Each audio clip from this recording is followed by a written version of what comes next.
J'ai appelé ma famille pour dire que j'avais un cancer du sein. Maman a dit, nous sommes en pleine fête prénuptiale de ta cousine. J'ai fait ma chimio seule. Quelques jours plus tard, ils sont venus me demander si je pouvais toujours me porter garante pour le préauto de ma sœur. Mon fils de 6 ans est sorti en tenant un mot du médecin et a dit, maman a dit de vous montrer ça si jamais vous demandez de l'argent. Leurs sourires se sont figés en le lisant. Quand j'ai appelé ma mère pour lui dire que j'avais un cancer, elle a dit, nous sommes en pleine fête prénuptiale de ta cousine, est-ce que ça peut attendre? Je pouvais entendre des verres de champagne teintés derrière elle alors que j'étais assise dans ma voiture garée devant la clinique d'oncologie, serrant un bout de papier qui indiquait un cancer du sein de stade 2. 2 jours plus tard, ma sœur Ivy a appelé, peux-tu te porter garante pour mon préauto? Je ne peux pas être approuvée sans toi. Pas une seule visite, pas une seule offre d'aide avec mon fils de 6 ans, mais soudainement j'étais de nouveau utile parce qu'ils avaient besoin de mon nom sur quelque chose.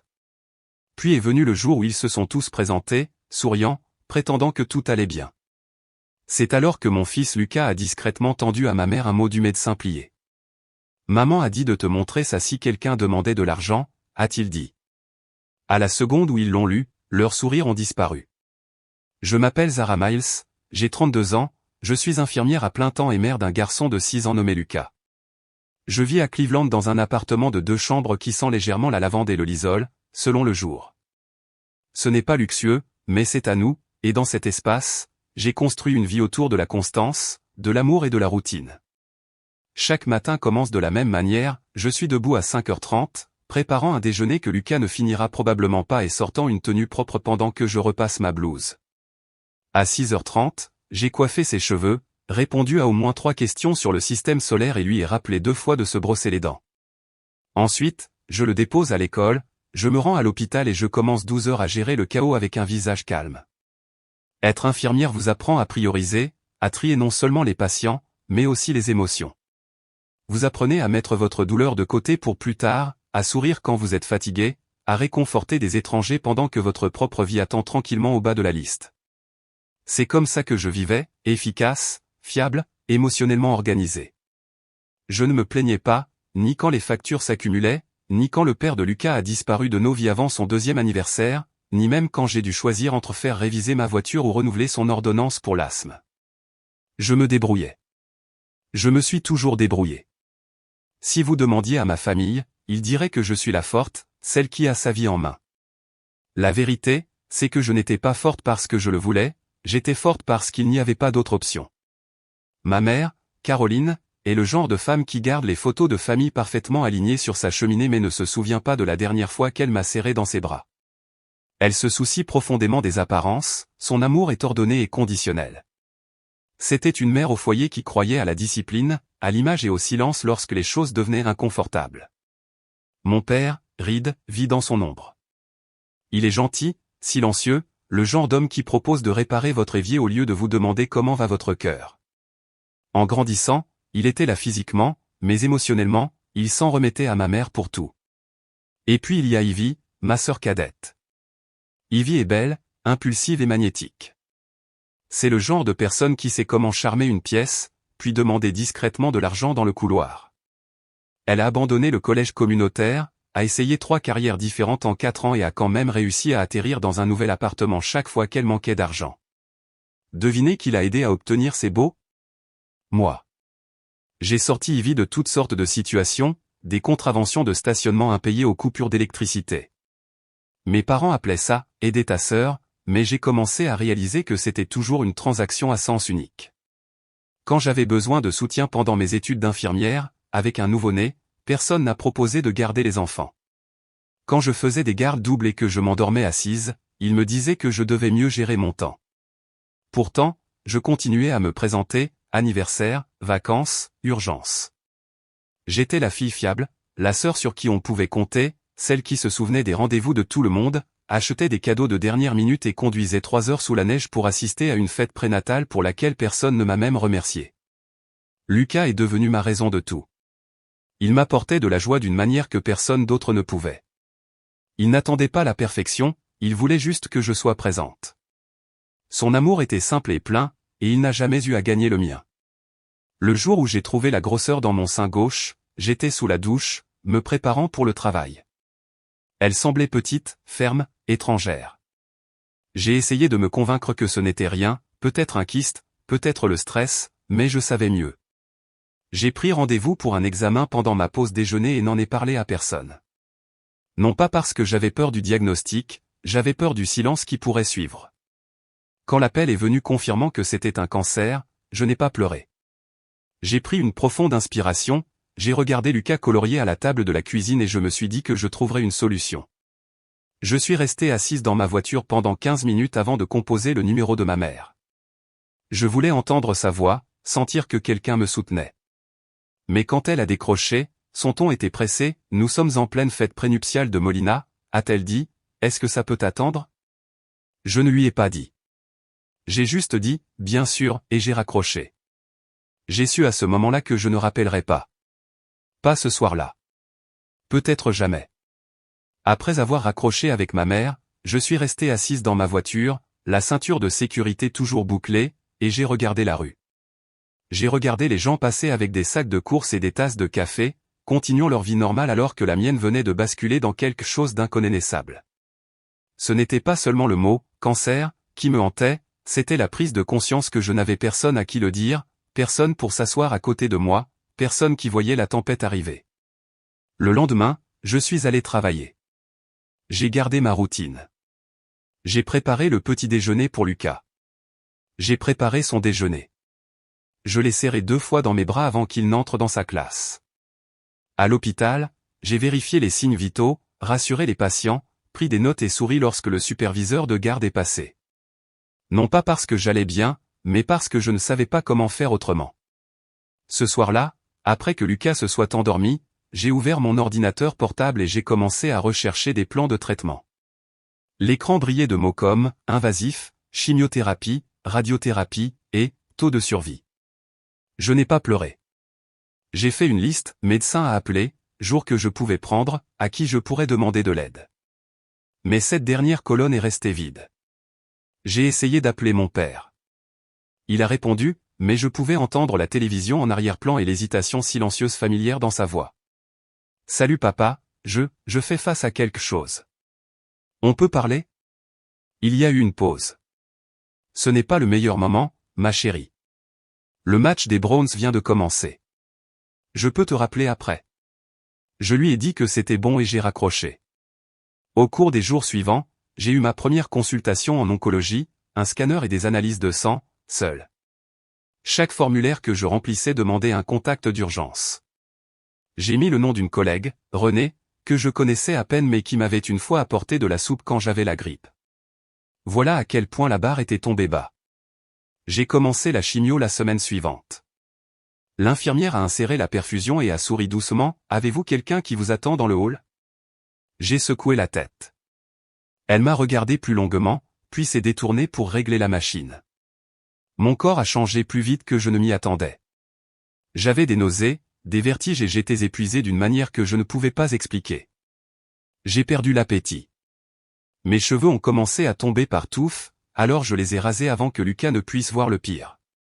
Quand il a demandé pourquoi, je lui ai dit que cela faisait partie du médicament, et il a hoché la tête avec un petit visage sérieux, comme s'il comprenait plus que je ne le voulais. Ce week-end-là, mon téléphone a sonné. Ivy. Je n'avais pas eu de ses nouvelles depuis Pâques. Salut, alors c'est un peu au hasard, mais j'essaie d'avoir une voiture et mon crédit est nul. J'ai besoin d'un garant, juste pour les papiers. J'étais assise sur le canapé avec une poche de glace sur le cou, essayant de ne pas vomir. Maman t'a dit ce qui se passe. Il y a eu une pause. Non, quoi? J'ai un cancer. J'ai commencé la chimio la semaine dernière. Ivy a expiré comme si je venais de lui dire que j'avais perdu mes clés. Oh, waouh, ça craint. Mais tu ne vas pas mourir, hein? Tu iras bien? Je ne sais pas encore. D'accord, mais Jean, tu peux toujours te porter garant ou c'est un mauvais moment. Les mots étaient réels. Je les ai entendus. Je ne pouvais tout simplement pas croire qu'ils sortaient de sa bouche. Je n'ai pas répondu. J'ai raccroché.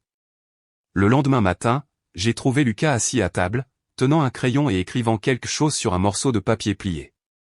Quand je lui ai demandé ce qu'il faisait, il a dit « Je fais quelque chose pour t'aider. » Je ne l'ai pas regardé alors. J'ai juste embrassé le sommet de sa tête et j'ai fait son sac à dos. Cette semaine-là, ma famille a commencé à appeler davantage. Non pas pour demander comment j'allais, mais pour planifier la fête prénuptiale de Molina, pour demander si je pouvais préparer quelque chose pour la table des desserts, et oui, Ivy a de nouveau évoqué le pré-toto. Ils ont commencé à se présenter à ma porte sans prévenir, tout sourire, comme si de rien n'était. J'ai alors réalisé que ma maladie ne les avait pas attirés vers moi, elle m'avait seulement rendue plus gênante. Et à la seconde où ils ont vu une opportunité, ils ont essayé de me faire reprendre le rôle que j'avais toujours joué, celle qui arrange les choses. Mais quelque chose avait changé cette fois. Je n'allais pas jouer le jeu. Après cet appel avec Ivy, quelque chose s'est brisé en moi. Mais pas de la manière à laquelle on pourrait s'attendre. Ce n'était plus de la tristesse. Ce n'était pas de la déception. C'était une sorte de clarté aiguë, comme se réveiller d'un long sommeil et réaliser que la maison est en feu. J'avais passé des années à être le plan d'urgence de la famille, l'aide, celle qui répare, celle qui comblait le silence, trouvait des excuses, portait des fardeaux qui n'étaient jamais les miens. Mais le cancer ne vous laisse pas la place de porter les désordres des autres. Soit vous protégez votre énergie, soit vous la perdez. Cette semaine-là, je me suis assise à la table de la cuisine et j'ai fait une liste différente. Pas pour les courses, pas pour les rendez-vous chez le médecin. Celle-ci était pour les limites. Des vrais. J'ai écrit le nom de chaque personne dans ma vie et ce que je tolérerais et ne tolérerais plus à l'avenir. J'ai souligné le nom d'Ivy. Puis j'ai tracé une ligne rouge à côté des mots, pas de cautionnement. Ce n'était pas seulement pour la voiture, c'était pour tout. Lucas était assis en face de moi, mangeant des raisins et me regardant écrire. Il a demandé, « Tu fais tes devoirs, maman ?» J'ai souri. Un peu. J'apprends à prendre soin de moi. Plus tard dans la nuit, je suis allé dans sa chambre pour le border. Il m'a regardé, sa voix douce, « Ta maladie va te faire mourir ?» Je me suis figé. J'avais répété comment je pourrais répondre à cette question dans ma tête, mais rien ne vous prépare à cela dans la vraie vie. Je me suis agenouillé à côté de son lit et j'ai dit, « Je vais faire tout ce que je peux pour aller mieux.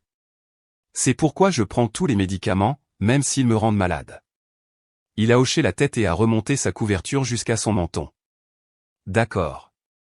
Je veux juste que tu restes. » Je l'ai embrassé sur le front. « Je ne vais nulle part, bébé. » Cette conversation a tout changé. Non pas parce que j'avais peur de mourir, j'avais déjà affronté cette peur à la clinique. Ce qui me faisait plus peur, c'était l'idée de laisser mon fils dans un monde où des gens comme ma famille étaient les voix les plus fortes dans la pièce. Je devais lui montrer à quoi ressemblait le fait de tracer une ligne et de se tenir du bon côté.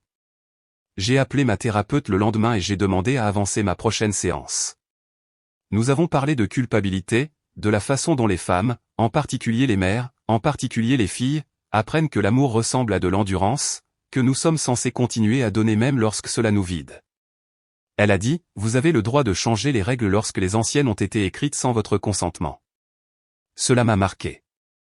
La prochaine fois qu'Ivy a appelé, je n'ai pas décroché. Quand maman m'a envoyé un texto pour me rappeler la fête prénuptiale de Molina, je n'ai pas répondu. Je n'étais pas en colère. J'étais épuisé et je n'avais plus rien à donner à des gens qui ne pouvaient pas se présenter pour moi de la plus petite des manières. Au lieu de cela, je me suis tourné vers l'intérieur. J'ai commencé à assister à un groupe de soutien contre le cancer à l'hôpital le jeudi. J'ai laissé ma voisine, une enseignante à la retraite nommée Madame Watts, emmener Lucas à l'école les jours difficiles de chimio. J'ai accepté les repas des collègues qui les proposaient au lieu de balayer cela d'un « je vais bien ». Laisser les gens m'aider, c'était comme apprendre une nouvelle langue, mais c'était honnête. Puis est venu le jour où la famille s'est présentée à ma porte. C'était samedi. Je portais un sweat à capuche trop grand et je n'avais pas bien dormi. La sonnette a retenti et ils étaient là, maman, papa, Ivy, souriant comme s'il apportait de bonnes nouvelles. On s'est dit qu'on passerait te voir, a dit maman, tenant un plateau de fruits achetés en magasin. Ivy est entrée comme si elle était chez elle. Aussi, j'ai reparlé au concessionnaire, ils ont dit que le garant doit juste avoir un revenu stable, donc ça devrait aller si tu travailles toujours. Elle a dit ça comme si nous discutions des plans du week-end. Comme si je n'avais pas été malade. Comme si mes cheveux n'étaient pas partis. Comme si mon fils ne m'avait pas vu vomir tous les matins pendant un mois. Je n'ai pas dit un mot. Au lieu de cela, je me suis tourné vers Lucas et j'ai dit, « Mon cœur, peux-tu m'apporter le papier que maman t'a donné la semaine dernière? Il a couru vers son sac à dos et est revenu avec une enveloppe pliée. Il l'a tendue à ma mère. Elle a dit de te donner ça si quelqu'un demandait de l'argent. La pièce est devenue silencieuse alors que ma mère ouvrait le mot. J'ai regardé leurs yeux parcourir les mots. Leurs sourires ont disparu. Pour la première fois, je n'avais pas peur du silence. Les doigts de ma mère tremblaient légèrement alors qu'elle dépliait le papier que Lucas lui avait tendu. Ivy se pencha pour regarder. Mon père se tenait derrière eux, silencieux comme d'habitude, mais même lui arrêta de prétendre que c'était une visite décontractée. La pièce, il y a quelques instants remplie de bavardages et de sourires gênés, était devenue complètement immobile. Le mot était court, imprimé proprement sur une demi-feuille de papier du bureau de mon oncologue. Il disait, Zara Miles suit actuellement un traitement de chimiothérapie actif. En raison de la fatigue physique et émotionnelle, elle ne s'engagera dans aucun accord financier, y compris le cautionnement, le prêt ou la contribution à des dépenses familiales non essentielles. Veuillez respecter sa convalescence et ne pas lui imposer de stress supplémentaire. Il était signé par mon médecin et comprenait son cachet officiel. J'ai regardé leur visage. La mâchoire de ma mère se serra alors qu'elle repliait le papier avec des mouvements soigneux et délibérés. Elle n'a pas dit merci. Elle n'a pas demandé comment j'allais. Elle s'est juste tournée vers moi et a dit, « Tu n'avais pas besoin d'impliquer Lucas là-dedans. » C'est un peu dramatique, tu ne trouves pas? C'est à ce moment-là que j'ai cessé d'espérer qu'elle changerait un jour. J'ai rencontré ses yeux et j'ai dit, « J'ai impliqué Lucas parce qu'il est le seul dans cette famille qui m'a réellement vu me battre pour ma vie. Il a gagné le droit de dire la vérité quand aucun de vous ne le fera. » Mon père a changé de poids, a baissé les yeux vers le sol et n'a rien dit. Ivy a ricané. Ce n'est pas si grave. J'avais juste besoin d'aide pour avoir une voiture. Tu agis comme si on te demandait un rein. Je me suis avancé et je l'ai regardé droit dans les yeux. Je me bats seul contre le cancer. Je suis allé à chaque traitement sans que personne de cette famille ne soit assis à côté de moi. J'ai vomi dans les toilettes de l'hôpital et j'ai quand même réussi à rentrer à temps pour aller chercher mon fils. J'ai payé chaque facture tout en perdant mes cheveux, ma force et des parties de moi-même que vous ne comprendrez jamais. Et la première fois que l'un de vous se présente, ce n'est pas pour aider, c'est pour demander quelque chose. Elle ouvrit la bouche pour répondre, mais je ne la laissai pas faire. J'ai tout donné pour cette famille. J'ai co-signé le premier bail d'Ivy. J'ai payé la caution quand tu as cassé ton téléphone. J'ai quitté le travail pour aller chercher oncle Neil à la dialyse. Je n'ai jamais rien demandé en retour. Mais quand j'ai eu besoin de vous, vous avez disparu. Ma mère est intervenue, sa voix plus froide maintenant. Nous n'avons pas disparu. Nous avons juste supposé que tu nous le dirais si ça devenait si grave. C'est devenu si grave. Et je vous l'ai dit. Vous avez juste choisi de ne pas m'entendre. Je me suis tourné vers Lucas, qui se tenait dans le couloir, écoutant. Je l'ai appelé et j'ai posé ma main sur son dos. C'est lui que je protège maintenant. Pas vos sentiments, pas votre image. Lui. Il m'a regardé, confus mais calme. Il ne connaissait pas tous les détails, mais il comprenait assez. Il avait senti la tension dans mes os. Il m'avait vu perdre du poids, du sommeil et de l'énergie. Et il n'avait jamais rien demandé, sauf la vérité. J'ai regardé à nouveau ma famille. Vous n'avez pas le droit de demander des morceaux de moi quand vous refusez d'être là pour le tout. Je ne suis plus le plan de secours. Je ne suis plus celle qui répare. Je ne suis plus celle sur qui vous vous appuyez quand c'est pratique. Le silence pesait lourdement entre nous. Personne ne bougeait. Personne ne parlait. Finalement, ma mère posa le plateau de fruits sur le comptoir, comme si cela avait de l'importance. Eh bien, je suppose que nous allons partir alors. Elle se tourna et sortit. Mon père la suivit. Ivy ne dit pas au revoir. Elle regarda en arrière une fois, comme si elle allait dire quelque chose, puis roula des yeux et partit. Quand la porte se referma derrière eux, je les verrouillai. Non pas par colère, mais par clarté. J'avais passé toute ma vie d'adulte à essayer d'être quelqu'un qu'ils traiteraient avec amour. Mais l'amour ne devrait pas se gagner comme un salaire. L'amour devrait se manifester quand vous êtes trop faible pour le demander. Je me suis agenouillé à côté de Lucas et je l'ai serré fort dans mes bras. Tu as été formidable, mon cœur. Merci de leur avoir donné le mot. Il a souri. Est-ce que ça a marché? J'ai hoché la tête. Oui, vraiment. Ce soir-là, nous avons mangé du fromage grillé et regardé son documentaire préféré sur l'espace sur le canapé. Je l'ai laissé veiller après l'heure du coucher, et quand il s'est endormi la tête sur mes genoux, je ne me sentais pas triste. Je me sentais libre. La semaine après qu'il soit sorti de mon appartement, je n'ai eu de nouvelles de personne dans ma famille. Pas d'appel de suivi, pas de SMS, pas de visite surprise. Et pour la première fois, leur silence ressemblait à de la paix. Il n'y avait plus de faux semblants, plus besoin de me préparer pour la prochaine faveur enveloppée de fausses sollicitudes. Je n'orbitais plus autour d'une famille qui ne me reconnaissait que lorsque j'étais utile. Je me tenais immobile dans mon propre espace, entouré des personnes qui me voyaient vraiment. Lucas et moi nous sommes installés dans un nouveau rythme. Les jours de chimio, je me reposais pendant qu'il s'asseyait à côté de moi avec ses livres de coloriage. Il aimait raconter ce qu'il dessinait, un vaisseau spatial, un guépard, parfois un super-héros qui me ressemblait étrangement. Celui-ci se bat avec la lumière, m'a-t-il dit une fois. Elle peut faire fondre les mauvaises choses juste en les touchant. Il y avait de la guérison là-dedans, pas seulement de la maladie, mais des années de blessures invisibles que j'avais ignorées. J'ai commencé à laisser entrer les gens. Pas ceux qui partageaient mon nom de famille, mais ceux qui s'étaient présentés sans qu'on ait besoin de leur demander. Ma collègue Renée a commencé à apporter à Lucas de petites collations quand elle savait que j'avais de longues journées de traitement. Madame Watts, ma voisine, a commencé à s'asseoir avec moi pendant les perfusions, tricotant tranquillement, me rappelant que je n'avais pas à être forte tout le temps. J'avais l'habitude de penser que la famille était définie par l'histoire, que partager un lien de sang signifiait partager un lien. Mais le cancer m'a appris quelque chose de différent. La famille, ce n'est pas à qui vous êtes apparenté, c'est qui se tient à vos côtés quand le sol s'effondre. C'est qui vous tient la main quand il ne reste plus rien à donner. C'est qui vous voit au plus bas et ne bronche pas. Ma mère envoie toujours des photos d'événements familiaux. Ivy publie des photos de groupes souriantes sur les réseaux sociaux. Je ne réagis pas. Je ne m'engage pas. Non pas parce que je suis amère, mais parce que j'ai fini de demander une place dans une histoire dont je n'ai jamais vraiment fait partie.